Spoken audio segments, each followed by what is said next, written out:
Hello, ladies and gentlemen. My name is Will Curran, and today we are talking to the lovely Roderick Pauly from Mills James Agency. You're going to learn a lot about Mills James and what they're all about, but I've known Roderick for quite a bit of time now and gotten to know his secrets. And this guy produced, if you want to do big stuff, Roderick has done big stuff. So we can talk about the crazy stuff he got just done with an Avon show a couple weeks ago where they literally have people flying all around the ceilings and crazy video mapping projection and LED screens. And I'm just going to name drop every crazy thing you can think of, and you just know that isn't that fantastic. So why don't we jump right on in so you guys can start learning the secrets of Mills James Agency and Roderick Pauly in the house. Here we go.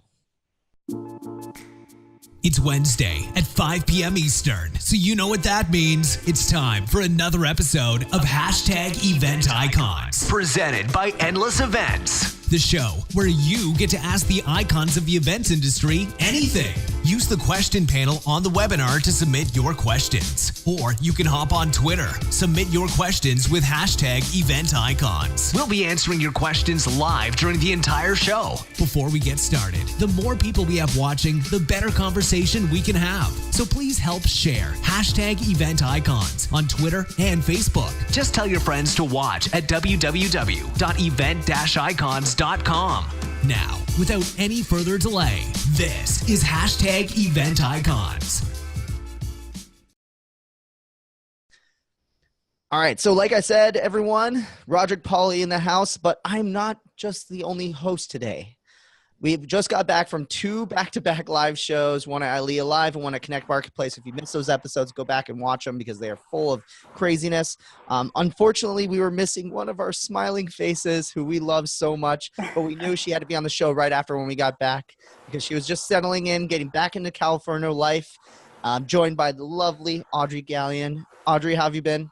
I'm good. Thanks for having me. And so we are going to jump right on in and let Mr. Roderick Pauly tell everybody a little, well, just so everyone knows Roderick's kind of role. So Roderick now is a partner, correct, at Mills James? You bet, a managing partner. Managing partner as of about a year or so ago. And this guy has done it all, worked for Disney, Universal, major production companies, and this is one of the guys who we all know to go to when you need something crazy done. He pulls it off, and he is just absolutely fantastic at his job, and I'm going to let him kind of speak for himself. So thank you so much for joining us here today, Roderick. Thank you. So, well, real quick, I didn't ask you a question yet. Sorry, I was just going to start speaking. And I don't want to ask all the questions, so I'm going to let Audrey ask the first question, actually. So I'm talking too much today.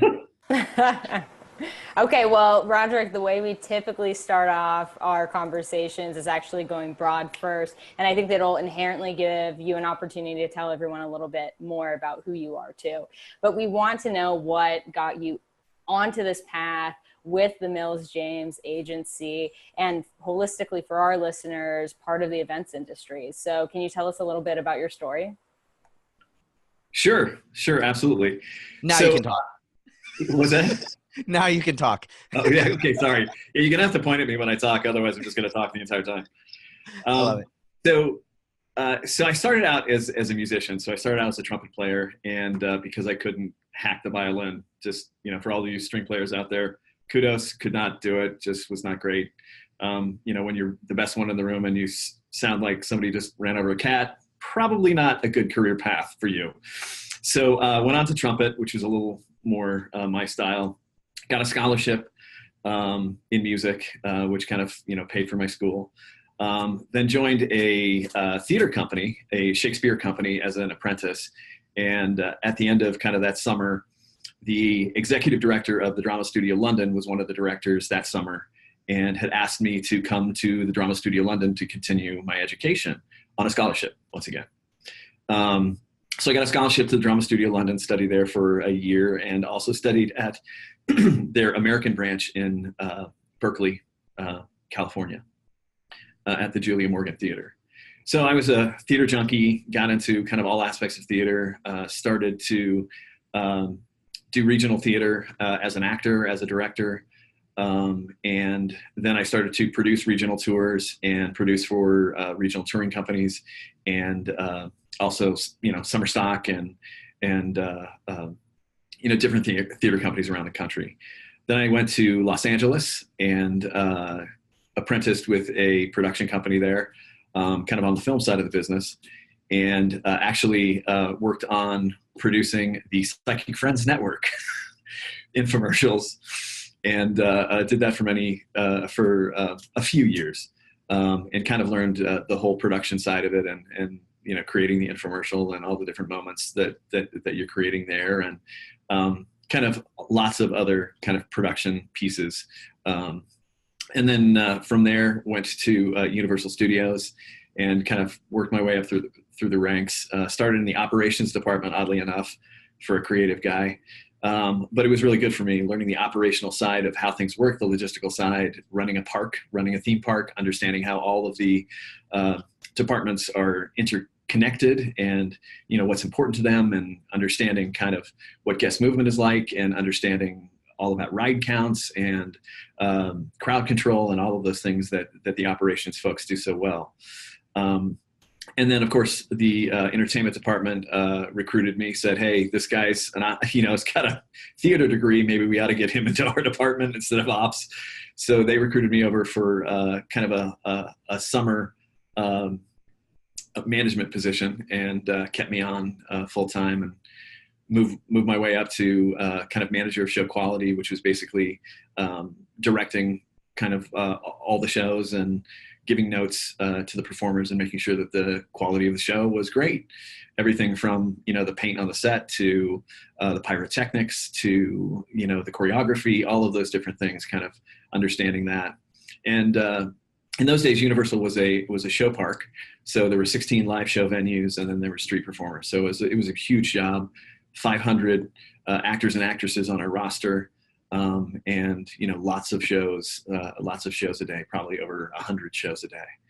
So that was a great training ground. Got a call on the 4th of July weekend, which is always a great time in the theme park industry, with an offer to go to Disney. And I turned it down immediately because I didn't have time to deal with it on 4th of July. I'm like, are you people crazy? Do you not know this? And so he kept calling. I said, okay, I'll take the interview. I'll give you my resume and have a phone interview with you. And he said, you're perfect. We want to introduce you to the client. And I said, okay. I wasn't looking to move at that time. I had a fast track to department head, and I reluctantly kind of took some of the interviews at Disney, of all places. And found that they were creating kind of a new division called Disney Regional Entertainment, and creating kind of an internal creative group that was developing new concepts, not only for theme parks, but also for indoor play places and that sort of thing. So Disney Quest, Club Disney Entertainment, ESPN Zone, and other entertainment concepts are stuff that we developed at Disney. And, I spent probably about 4 years there, then became an independent contractor, did a lot of work with Disney and Universal at the same time. I learned that's the secret, independent contracting, and had a great time doing that. Was able to, have the pick of the projects. I came to, once again, I got a call out of the blue from a recruiter saying, hey, we got this great job for you. I was actually looking to replace myself. I needed a creative director. And so I had signed up with this recruiter in Chicago to try and find someone who had the same kind of skill set. And he said, I don't have anybody like you, but I do need somebody like you. And I said, okay, what does that sound like? So he said, listen, can you just take an informational interview with this company in Ohio? And I went, okay. As soon as I find out where Ohio is, I will do that. And I had no idea. And that's terrible to say, but I really didn't kind of understand where Ohio was. And I think that a lot of people have that issue. But Ohio is pretty remarkable. It's got some really remarkable folks. I went to, interview with a company called the Longaberger Company, a company that's no longer in business, but at that time they were a $1 billion company. and they wanted me to build kind of a event creative group, an experiential group, and I did that for 3 years, and then once again left to go out on my own. Had some other opportunities with some additional clients, started my own company, and then worked for Ohio Health here, which is a huge healthcare company.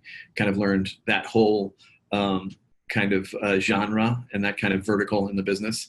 And that's one thing, just as a sidebar, that I would recommend to everyone is learn things that are outside of your comfort zone. Like learn new industries, learn kind of to stretch yourself in different ways. I feel like I've lived 1,000 different lives, and I've loved every one of them. And it just helps you so much to understand different clients, to understand different verticals and what is meaningful to them, and then bring those learnings to other verticals. So let's say I have a client in the financial kind of vertical. They have different precepts. They like to do things a certain way. Some of those best practices can be applied to the healthcare industry, and they are new ideas that they probably haven't heard before. So crossing over those different verticals can really add a lot of value to you as a vendor or as a production person, because you really have to understand, the industries, and people want you to understand the industries kind of before you work on their projects. But I digress. So moving from Ohio Health, I was a creative director there. Did a lot of advertising campaigns and that sort of thing, commercials, and worked with a company called Mills James, who I hadn't heard of before, and worked with all of our large events and small events and videos, and just loved the team. It was a great team, a team that I had never experienced before, even though I had, worked for Disney and Universal and some of the, best production people of the world. I found this, little gem in Ohio that has a 50,000 square foot production facility with, 11 edit suites and 8 visual effects artists and 3 studios and 3 audio studios. I hadn't seen anything like it in the Midwest before. And it turns out that we're one of the largest production companies in the Midwest, in the country for that matter. So they kind of had an opportunity and asked if I would like to join the team. And I, of course, said, hey, I love you guys. I would love to do that. So I went from a client to kind of a creative director and kind of worked my way up through Mills James and to managing partner and chief creative officer. And that's where I am today, much to the chagrin of the people who used to have me as a client. Well, thank you for sharing all that, because you literally have lived the dream. Don't we wish that every new job we got was because recruiters and competitors didn't stop bothering us? That's truly amazing. And also, my favorite ride of all time lives at Universal Studios, which is the Jurassic Park ride that I will never, ever forget as a kid, experiencing that. I just experienced that for like the first time a couple weeks ago, and I'm not gonna lie, I closed my eyes on the way down. I was there on opening day. It was pretty awesome. It was really awesome. It absolutely is. And so where you are today, and I love how you kind of recapped and focused in on how the multiple experiences that you have led you to this point. And it sounds like the portfolio that Mills James covers is actually really broad. You work with nonprofits, corporations. What is your focus as an agency, or is it really anyone who comes in, you make magic happen? So that's a really interesting question. I mean, I think that we have lots of different clients who get lots of different things from us. I think that the power of a Mills James is that you've got a production team that's on the second floor, and on the first floor you've got an entire post-production suite. You've got all the editors, all the visual effects artists, all of those different things at your disposal, so that you can have a quick conversation about it. Aspect ratios, what resolution it needs to be, what is the output, all of these great questions you need going into kind of one of those larger engagements. And I think that's where the real power is working with all of those different departments together and creating kind of this experience that is kind of seamless and kind of has this overarching kind of branding, but also kind of an overarching story that all is, completely connected, and that the production process is connected too. So you're not waiting for a phone call back from a visual effects artist that you've hired for, this week, or they're on another job, so you can't get to them. Like, I just go downstairs and I sit in their suite until they have time. And, we get to some great conversations, and we're able to, get to creative solutions a lot quicker because we're all on staff. We have 170 people on staff, and that's quite a lot.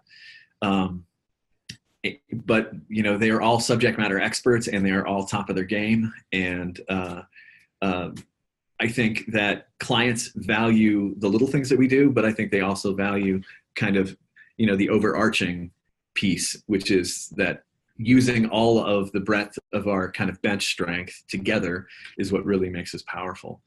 A company like Avon, or a company like, some of the other clients that we work with, have an enormous amount of content they have to create. Everything from product launches to training videos to videos that have afterlife on, YouTube, that they have to use and, get out in a very short amount of time. There's really no one kind of in our space right now that has the breadth and the ability to do that many pieces at once. If I can have, 11 edit suites rocking at the same time, or 8 visual effects suites going at the same time, or 3 audio suites, and I'm filming in 2 studios, So which we have done. And in fact, we're right in the process of now for a new client. And in, the space of a month, creating quite a lot of content, and having the nimbility, that's not a word, having the nimbleness, perhaps that's a word. Yeah, we'll go with that. We'll go with it. Shaking his head, so he's going to go with that. But being nimble enough to be able to pivot when the client needs to pivot.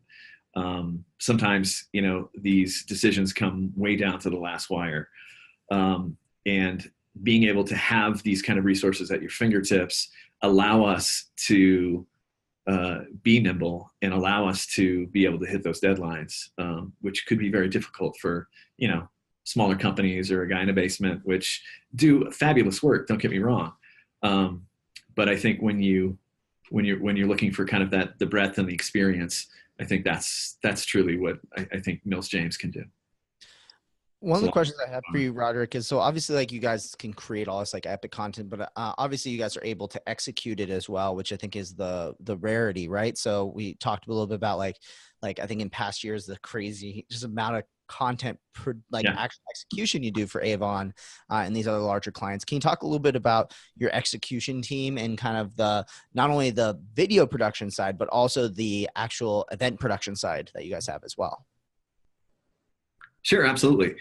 I think once again, you've got a team of subject matter experts that are all on staff. So they work together all day, every day. So there's kind of a shorthand that you develop over the time.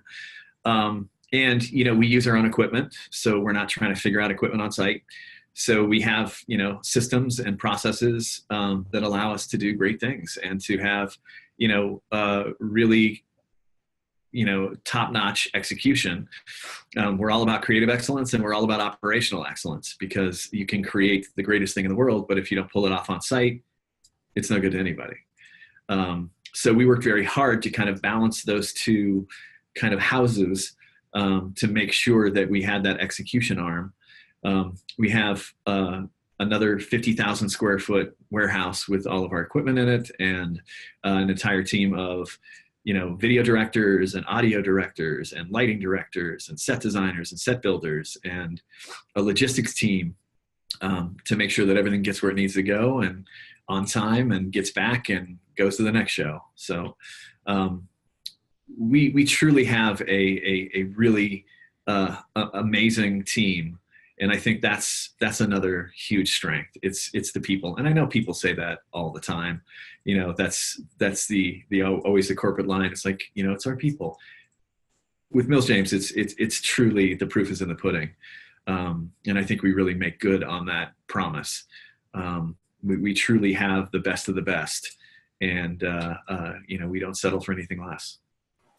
I think it's interesting too, Roderick, that in the creative space and the crossover of events, it all really is turning into blended roles for a lot of organizations, or you're experimenting with new roles and skill sets that you bring to the table, how the digital age and the experiential age and need for that kind of different type of event execution has created new positions. Have you seen that over the past 5 years of bringing on new talent that maybe 5-10 years ago you wouldn't have thought about bringing on board? Absolutely.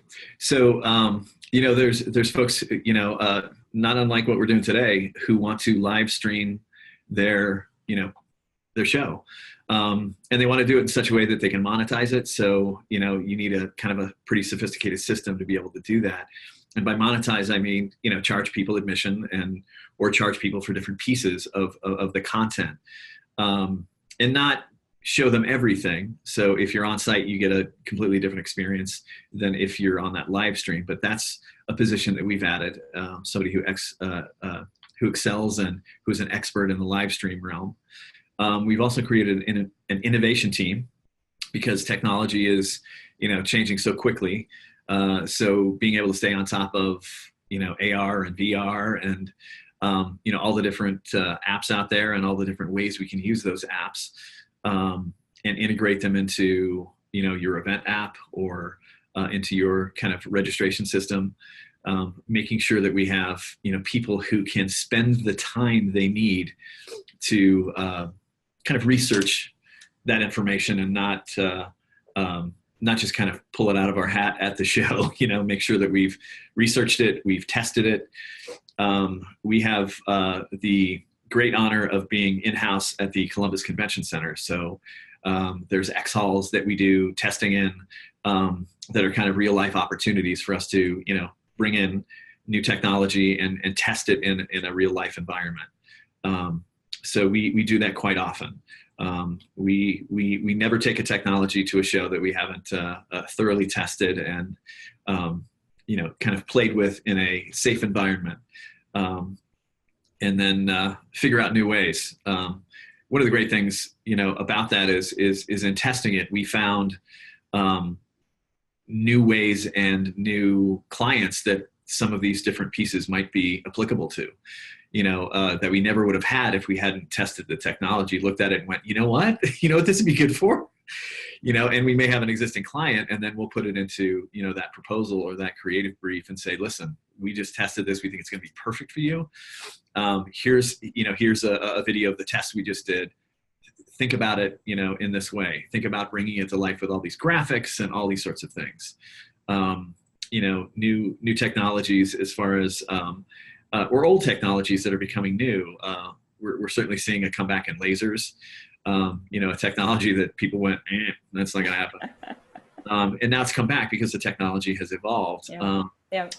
We recently used an old theatrical device, a scrim, to great effect, because you've got these, high definition projectors that can now push this amazing content onto a scrim, which is not, it's got some opacity to it, but it's not, completely transparent, so that you can, create it as a show screen, and create those moments of delight and surprise for the audience when they see it fly out, and you're like, oh, wow, okay. So that's a new technology that's kind of being reborn in a lot of different ways. Especially with the kind of interactive performance stuff that we do quite a bit. Roderick, I'm kind of curious. Obviously, you've had some crazy requests in the past and things that you guys have tried to pull off, right? So either a client's requested something crazy, or you guys were like, this is crazy, but let's try to go for it. Can you give an example of a story? But we can leave clients' names anonymous, but like a time where you guys decided to do something so crazy and said yes, when probably you think about it now and you're like, we shouldn't have said yes to that. How did you guys get through that process, and what sort of challenges popped up, and how did you guys overcome them as a team? Sure, absolutely. So I think on every show there's a little, there's a stretch that we always try to do for our clients, and there's always a little, kind of crazy making within that stretch. Sometimes the stretches are larger, and sometimes the time frames are shorter. So that's typically what the challenge is. The first time we had done projection mapping on a 3-dimensional set, we had tested it, certainly in the warehouse, but had never, kind of done it practically. We set up the set, we did lots of different tests, but didn't get to test it with the final content, of course, because, the final content comes down to the final days. So, that was definitely kind of a stretch moment. We had, I think the biggest one is probably an interactive performance. The first time we ever did interactive performance. So the blending of visual effects and dance. So dancers interacting with, seemingly interacting. It's of course pre-recorded and pre-filmed. But them interacting with that technology. And in those days, you didn't have an option. There was no like, hey, there's a motion recognition system that can help you, do that in real time and makes it a little bit easier if you have that kind of, money. This was, us kind of figuring out the whole process because we really thought that it was something that blended all of the different talents that we had within the building. And we went, we should be doing this. This is something that should be a sweet spot of ours. But we didn't really know how to do it. So we had to figure it out. We had to create kind of a process. And we didn't have a lot of time. Like I got the concept approved 10 days before the show. So we had to kind of figure out how to do it. And it was on a massive scale. It was a 50 by 40 center screen that was in the shape of a kind of a splash. So it was a very irregular screen. There were lots of difficulties about where the screen was in relation to the stage and all sorts of things that we kind of had to figure out. So I flew to LA. We got with the dancers. I basically told them the concept of the storyline. There were kind of basically 12 plot points. It was really about talking about technology and how the difference of technology, the different kinds of technologies have been competing with each other, for many years. And they've been, all these different platforms don't work with each other. And so there's been kind of two camps in the technology world. And when those two camps came together to kind of form, one person kind of being the dominant, no one could really handle all of that data. So, it kind of all goes awry, and then, we kind of have to resolve it in kind of solving the problem. So that was kind of the overall storyline. And to do that, to convey that in dance, without any words, just graphics, and music, was challenging, but a lot of fun. So, we choreographed the sequence. We filmed it on a white background. We taped out where the screens would be so that we knew that they were within the limits. We measured the height of kind of the premier dancer to make sure that we would have a frame of reference so that when we went into graphics that we could do it. We then took that video, knocked the background out, took just the dancers, put them into After Effects, and kind of loaded that into kind of the After Effects preview window, and then designed all of the graphics around them. So that whole process, the pre-filming process, probably took us about 3 days out of the 10. So we had probably about 7 days to create and execute. And, we wanted to get, of course, the video back to the dancers so that they could rehearse in a rehearsal hall in Los Angeles. And then we could perform it in Anaheim. So, we did that and went through, lots of rounds of different graphics. We had this kind of beautiful presentation. We were all just ecstatic about it. It was, all technology based. So it had, these beautiful imageries and, these kind of balls of light that were being kind of tossed back and forth. And it was about this battle about, technology from one person to another, and, them kind of using these balls of light to kind of fight each other almost in that kind of a way. Wow. so it's pretty cool. And then we got on site and, loaded it into, the system, and everything looked great, fantastic, terrific. Got the dancers there and realized that the production managers before we got there had to move the stage 3 feet down stage so that the air currents would clear the screen, which was basically moving back and forth and hitting the back of the stage. So we had to move it out 3 feet to clear it. So that kind of changes everything. That changes everything. It changes everything because we had measured, the bottom line where the feet would be of the performers, and then the graphics are around them. And we're basically outlining, the performers with the graphics, and the graphics are being thrown by the performers and, being manipulated by the performers. And when it's off by 3 feet, it's no longer compelling. So we had to kind of re-choreograph it and re-spike it. With them kind of understanding and feeling the light in a different way. We cheated it as much as possible on the screen, and kind of resized it a little bit, put a different mask on it, and then basically kind of re-choreographed it with them a little bit more downstage so that the light would hit them at the same point as it would have originally, all front projection. So that was a challenge. And in that moment, we were like, oh, well, this is not going to work very well. Because, we did a test of it, and I'm like, this is what's going on? We had to move the stage. Oh, interesting. And so can we move the stage back? Yeah, it'll take us 6 hours. Oh, that's not going to work. No. Yeah, that's not going to work because we have a show tomorrow morning. So that was one of the times where we kind of, pulled it out and figured it out. Luckily we have technical geniuses who could calculate kind of where we needed to be on stage to get the same kind of hit of the light, where we kind of needed to be, where we needed it to enter from now, and how we could, kind of hide them now that we didn't really have kind of a place to bring them on directly from, because you had that kind of that no man's land gap. But they rolled with it, and because they're geniuses, they did some kind of computation on something I probably don't understand, and came back and said, here's what we got. Here's how we're going to solve it. And so we did. And that was the start of us we've probably done about 20 of these now for different clients. Oh, interesting. Because they love that example so much. And it was all just about swinging for the fences and going, you know what? Here we have a great opportunity to tell a really great story in a very abstract way. Yep.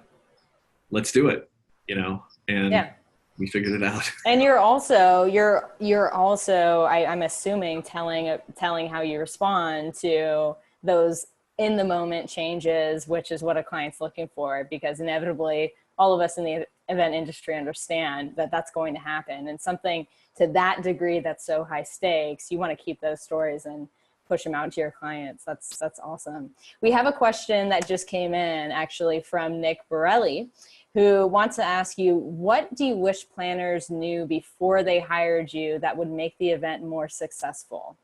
What's your wish list questions? That's interesting. I think, planners for the most part, I think, are incredible people. I mean, they deal with a lot of things that I could not get my mind around if I tried. I think one of the important parts is to trust your team, to develop that trust and really be as transparent as possible with what you've got.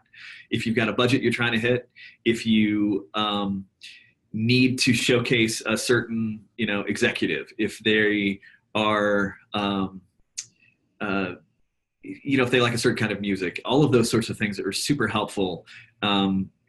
Please don't make us guess, because I can create, an opening like that for, $1 million, or I can do it for much less. It just depends on, what we're trying to do. So if you can be transparent about that and develop that trust level, spend the time to develop the trust so that you feel comfortable in handing that off. Nobody's managing the budget so that they're going to take all of your money at all times. That's not the way we work. but having an idea of what that ballpark is something that we can manage to. Rather than shooting in the dark and giving you a solution that you can't afford and then getting you excited about it or getting your team, kind of married to it and then disappointing them when we have to deliver something else. So I would say know your budget, know what your parameters are, and be able to kind of deliver those right up front, and be able to have a relationship with your company, with your production company that you trust, that you rely on them for their expertise, and that you take a little leap of faith. That's how you get to, some really amazing work, is that it may not be exactly literal, but it can be pretty powerful and amazing, and trust that you've got the right team at your fingertips to be able to do that. So it really all starts with trust. But the more transparent you can be with the parameters, sometimes we have planners who don't have that trust. So they try to hoard a lot of the information because they may not even know we need it. So I would be as upfront and as transparent as you can, as transparent as possible, so that we understand kind of what your need is and what we can do to make you look like a rock star, because that's our goal. We want to make you look fantastic for your company. We want your company to be able to get the results they need out of this meeting, because we know that it's not just an event. We know it's a strategic communication tool that your company is using to sell products or to get people excited or to inform them and train them. We know that there's another purpose. It's just not time out for an event. So we want to make sure that everything we do kind of all comes back to that, and that we're using your money wisely. And that we understand, really what is meaningful and what is not meaningful to you. Preach. Hope that answers it. That was awesome. No, that's fantastic. Roderick, I know you have like this very diverse background that you've been able to attribute. I think that's what makes you so iconic and also incredibly intelligent about these solutions that you're bringing together. He'll slip me the 20 later. Don't worry about, guys. I'll split it with all of you attendees right now. No, but my question becomes, so obviously with that diverse background, what sort of backgrounds do you think planners and other event professionals can actually learn from? So obviously you have like the theatrical background, that's an example of one. Do you have any other like kind of backgrounds that you think that people need to dive deeper in that are outside of the events industry that they need to learn? Yeah, I don't know that they're necessarily outside, but they're kind of adjacent. Certainly if you can study video production, one thing I left out was, I had the opportunity to take classes at the UCLA Film School. And that was enormously helpful for me to kind of understand that side of the business. Now technology. Why was it helpful, by the way? Can you provide some examples? Sure. So the reason it was helpful was because you kind of understood what your kind of team was up against. So basically the task was, you learn all these principles of kind of shooting a video, and then basically they send you out to shoot your own video. And you have to create the whole shooting script. You have to edit it. You have to put all of these pieces together. You do it yourself at first, and then you create a team. So you bring a team in to do it. So you have to kind of lead a team when you really don't have the background or experience to do so. So it helped you to figure out what your team is up against, to understand that, there are many different factors that go into understanding how to get a great end product. So it really helped me to understand all the different positions and why they were important. Because you may see on a performer somewhere or on an RFP, all these different positions you don't understand. It's like, why do I need a gaffer? Like, why is there a gaffer on this thing? Who's a gaffer? Like, that's a ridiculous position. Like a best boy? Why would we have a best boy? What is a best boy? Is he really the best boy? Because if I'm getting the mediocre boy, I'm going to be upset. But you just have to understand all these different positions so that you can kind of speak intelligently about it. And, a lot of commercial shoots don't necessarily have a best boy. That's more film, but it's just too good of an example. But like a grip, why are there grips? Why are the grips different? Than can't just the camera guy carry his own stuff?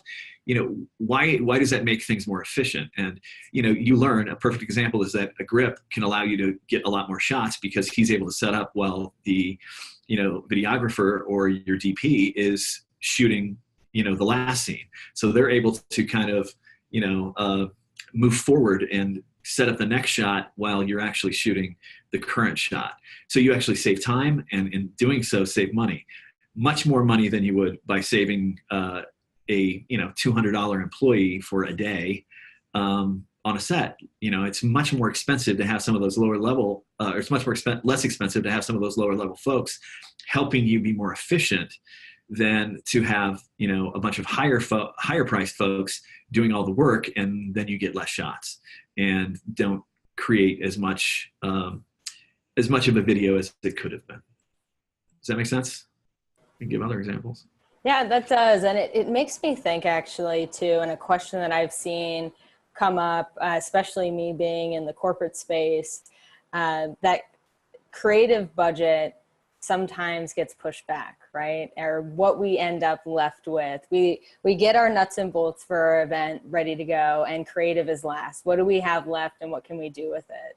And I'm wondering, and for folks who are listening in today that may sometimes be in that position, how do you change mindsets around that? How do you start with creative and planning and work backwards? And exactly to those details that you talked about is you can cut costs actually if you do it the right way, and don't wait to think about it last. But it's something that comes up again and again is, well, we don't have budget for creative.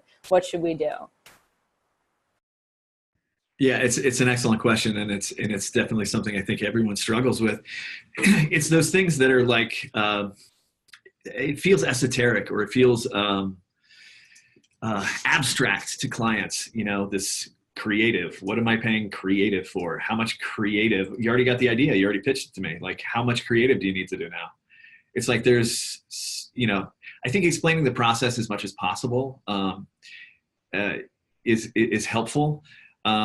I think you really have to protect those creative budgets and make sure that you're keeping those creative dollars in any way that you can. Sometimes we don't make it a creative budget. Sometimes we'll assign it to a particular position. So rather than saying, hey, we've got this much to develop a creative idea, we've got 20 hours of a creative director, 40 hours or 80 hours, whatever it is. And then you've got a graphic artist. So you've got kind of the creative team being line itemed as kind of overall, right, which is sometimes easier to explain. Right. Because you can say, well, do you think it's not going to take 2 weeks for a creative director to work on this? It's a little easier to equate rather than having this nebulous, large kind of sum that you need for creative. It's like, well, what is that thing? So being able to break it down a little bit, being able to explain it, being able to tie it back to their kind of business proposition, whatever they're trying to get out of the meeting, whatever the result they want to get out of the meeting, making sure that they know that the creative is what's going to drive that result. Not necessarily what camera you use, or not necessarily, whether I have a 18K or a 30K projector. That's not going to drive their business result necessarily. But what's going to drive it is the creative. The ideas are what are going to drive people's understanding of things and really change minds and hearts. That's awesome. I had a selfish question to ask, which is related to content. So like, obviously you're one of the few production houses that does amazing content and the execution, like I talked about earlier, and we talked about earlier. My question becomes, for someone who's looking to kind of amp up their content to the next level, where do you think the next steps are after, let's say they do PowerPoint, and, let's say they do video intros to their speakers and maybe a slideshow in between playing while people walk in. What is your next step that you would have to elevating their content kind of to that next level? And then how do you see kind of the next thing and the next thing? And like, how can someone get to a level where they're just doing amazing content and people are like, I'm a part of this amazing experience? I think it all relies kind of in the visual effects world. I mean, I think I see a lot of stories being told in the visual effects world more than in video because it's more cost effective. And I think you can define what you mean by, because some people hear visual effects, they go, "Oh my gosh, I don't have time to hire a Hollywood studio to do visual effects." Like, what do you mean exactly? Sure. Sometimes people call it motion graphics. We call it visual effects because it involves lots of different disciplines, not just motion graphics. But motion graphics is probably a kind of first level, I think, of probably entry. And that's just about a amazing kind of graphics design team that works in After Effects that does moving backgrounds. They do animations rather than just animations that you can get in PowerPoint or Keynote. Like, those are very basic. And they also will understand how to integrate all of those different things. So how do I create an animation that fits within a Keynote presentation? How do I create a Keynote template that can be whatever size I need it to be, rather than just the 16:9 or, God forbid, a 4:3. And how do I integrate those things? But I think getting into the After Effects world, getting into kind of visual effects artists and graphic designers working together in tandem so that the still and the motion all fit together. I think that's a really easy way to amp up kind of your presentation, is to get into that visual effects world. And it's less expensive than you would think, and adds so much value. It's incredible. I mean, I think that, we've been really trying to get away from a PowerPoint or a Keynote design, and really try to get into much more of a, beautiful imagery and, maybe a word here and there, but, just really paint the picture of what they're saying. Because in PowerPoint, you're basically just repeating what the speaker is saying a lot of times. They'll have like their whole, teleprompt script up there on a slide, and you're like, why do I need you? Like, I don't need you. I could just read it.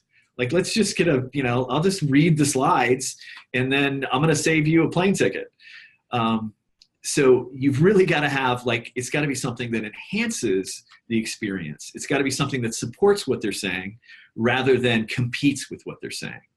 So that's something that I think is very important to keep in mind, because speakers, it's down to the last minute, and no fault of anyone's, but they tend to put their talking points into a slide rather than have the visuals that really support what they're trying to convey.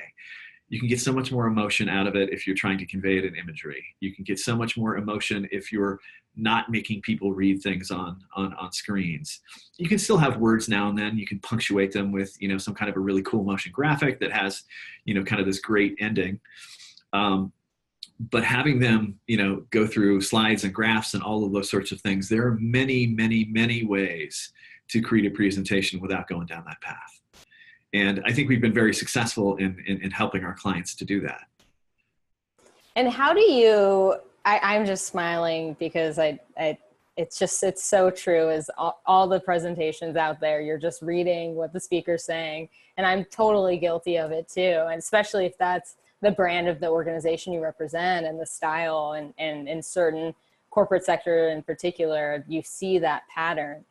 How do you get a client to move out of their comfort zone in those small spaces as they're basically trying to figure out if they want to work with you or not?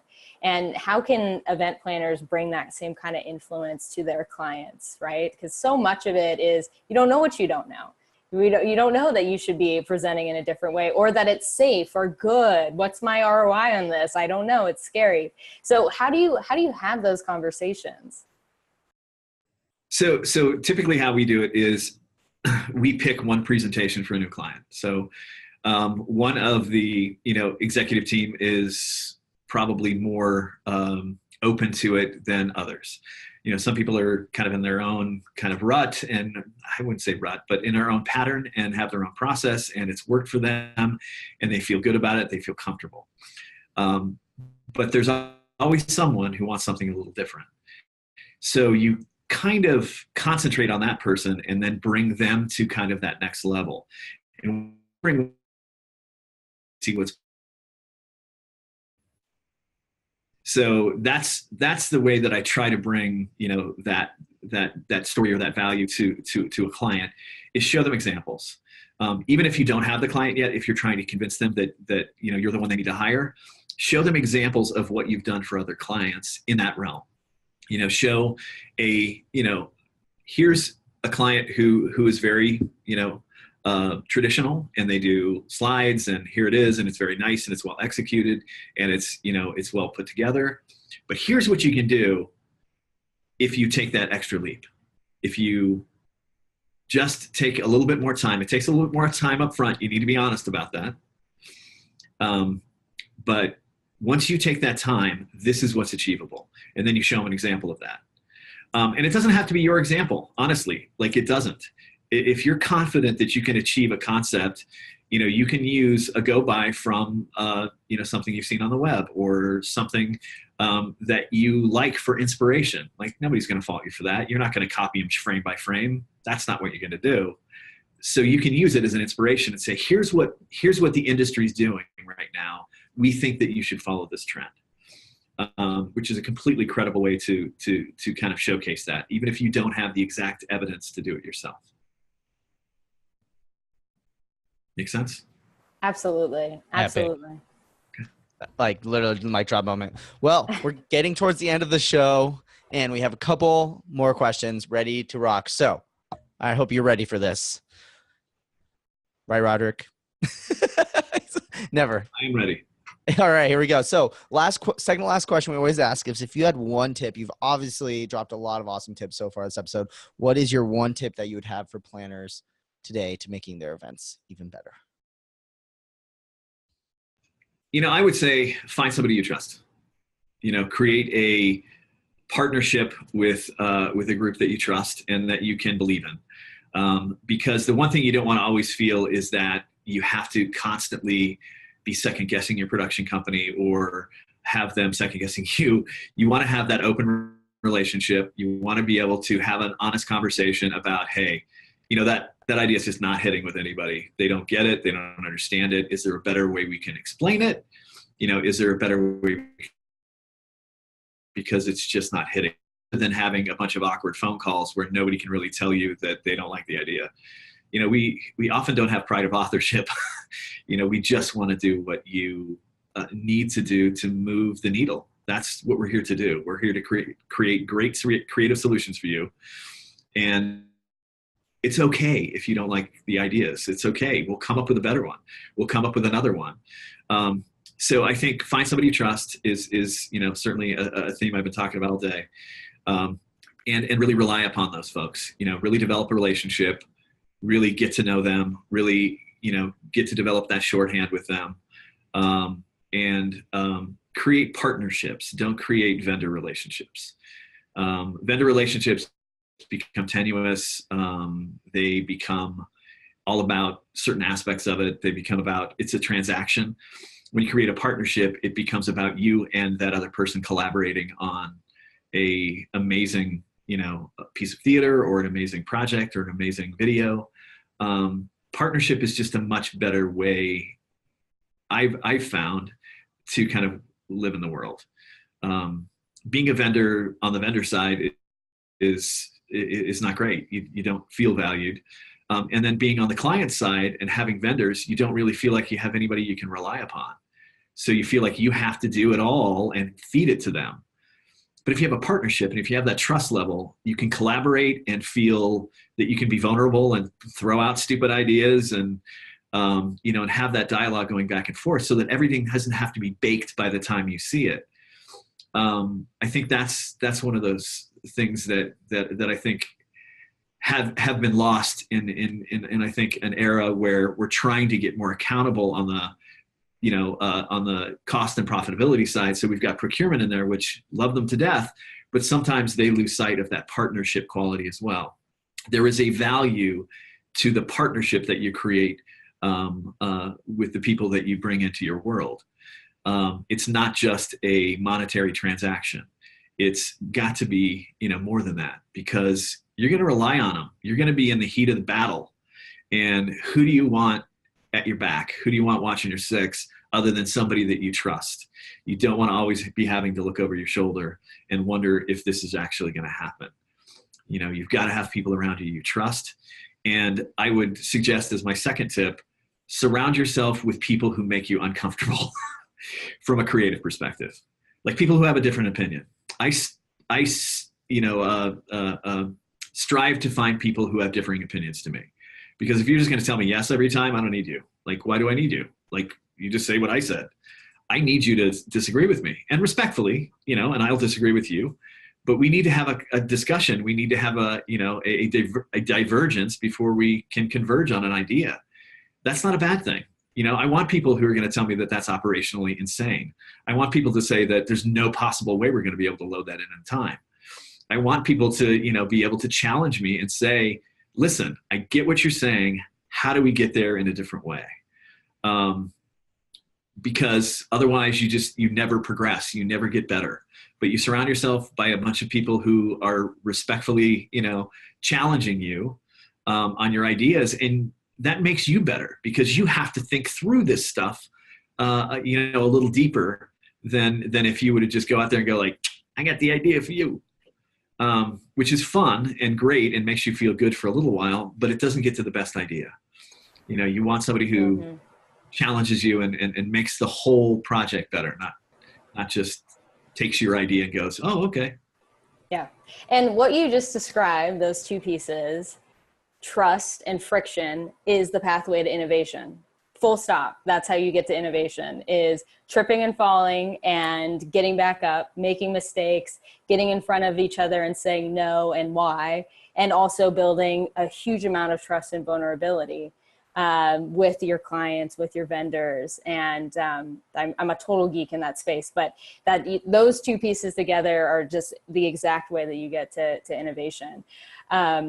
And that could be a whole nother podcast that we do together. But we are getting short on time, and we do want to make sure that you have an opportunity to share with our listeners any new, cool, interesting resources that are your go-to right now. So they could be websites, blogs, books, gadgets, anything that's standing out for you in your world. Sure, absolutely. Sorry, I was on mute. So I think there's some great things. I think from a creative perspective, I think there's a great book out there that I am absolutely in love with. It's called The 5 Deadly Sins of Presenting Creative Work. It has some great learnings in there about how to present your work and how to fight for it. It's written by kind of a genius agency guy, but it's a step-by-step walk through all of the things that you do to talk a client out of your work. So it's really great. And there are things that we know, and that we've learned and that we understand that work, but we've forgotten because we've gotten too comfortable, or we have gotten into a rhythm, and we forget these steps to do, to be able to really make the work valuable. Because sometimes, we go in there and pitch ideas, and one of the first things he talks about is the blurt, where you just blurt out all of your creative ideas, and you just like, wah! Because you get nervous, you got a room full of people, and you're just like, let's just get to the creative. And that's what they always want to do. They're always, let's just get to the creative. Let's forget all the niceties. And sometimes those niceties are what set people up and allow them to be able to accept your creative idea. So don't shortcut the setup. It doesn't have to be long, but you do need a setup to give it context. And we sometimes forget that. But that's just one of the little tidbits that is in that piece as well. I don't know if you're going to be able to see this, but this is another little ditty that I love. It's the Xperia Touch project. Oh, you just muted yourself. Of course I did. I got really excited, and that was very suspenseful for a second. It was very suspenseful. You're like, where'd he go? What happened? So it's the Xperia Touch. Xperia Touch. It's this cool kind of projector thing that allows any surface to become kind of a tablet. So if you go in here, you can just use your finger, you write on it. And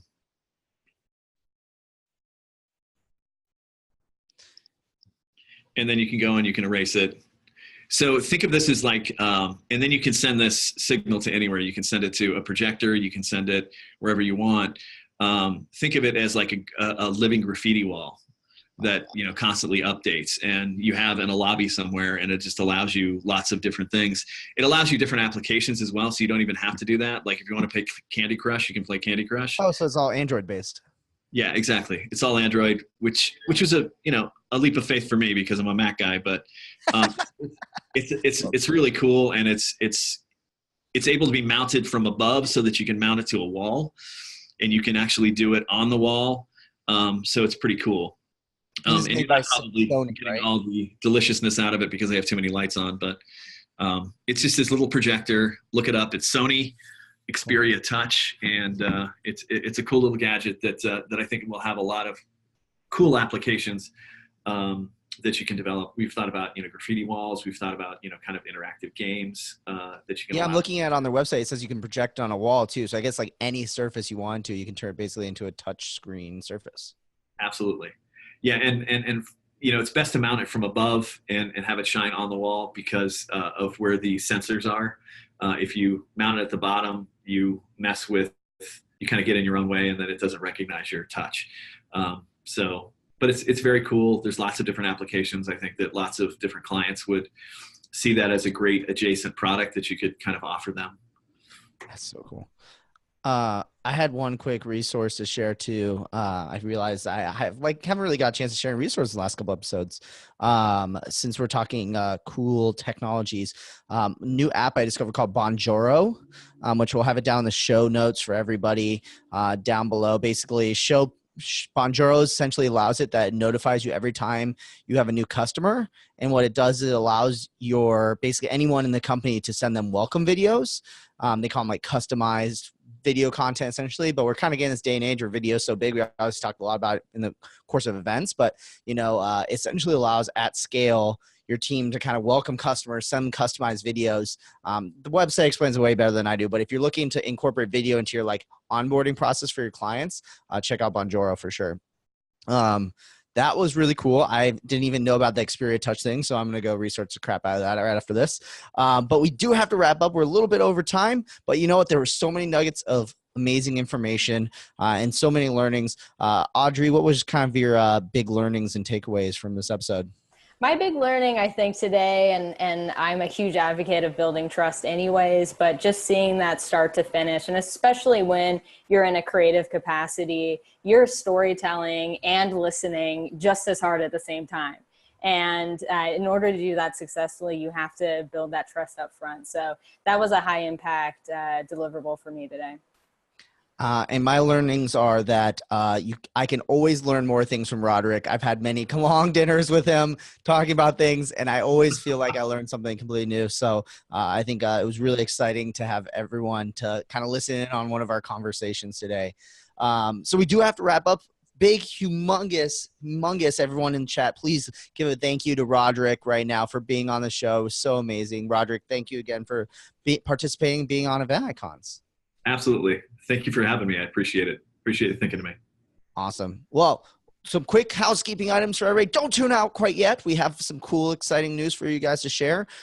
So remember, we record this live every single Wednesday at 5 p.m. Eastern. If you're watching the recording, you have to come out and check out the live show. We got a ton of people buzzing in the chat and in the question panel right now. So come check us out, event-icons.com.